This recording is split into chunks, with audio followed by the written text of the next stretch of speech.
Samuel Patterson lay on the floor, a stream of blood running from the massive gash in his head and puddling next to the fridge. It was a gruesome sight, but Agent P had seen similar cases many times before.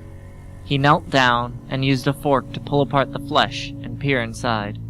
Looks like something burst out from inside, probably hibernated there for days before even causing any pain. Agent P stood and opened the fridge. Wait, that's odd. What? Maxine's sultry voice blared from the microphone in his ear.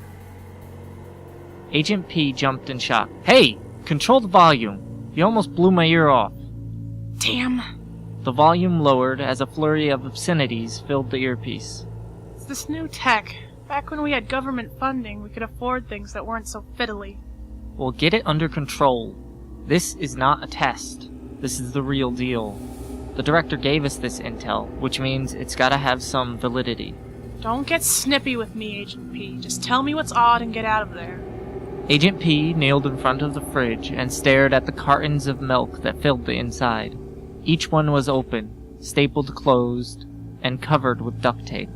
This guy has a ton of milk cartons that look like they've been repurposed. To what end? Maxine sounded just as confused as Agent P. I'm not sure.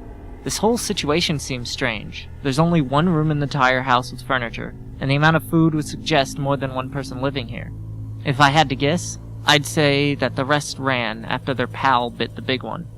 You think it could be some kind of organization? I don't know. We'll have to take one of these cartons back for tests. As Agent P lifted the carton, there was a loud explosion, and it was thrown against the far wall amid milk and pieces of refrigerator. Agent P? Fall! Fall! There it sat, taped to the back of what was left of the fridge. The book. Agent P's heart sank, and he felt his throat clench as he tried to take a deep breath. He spit milk and blood onto the floor as he stood. Paul, please respond! Jesus, I can't lose you too! First Marcus goes AWOL and we lose whatever support we had. Finding you was... Paul, I just can't!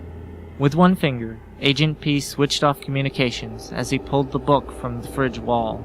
He could still hear her crying, but there was nothing to be said. The book was a death sentence. Every agent knew that going in.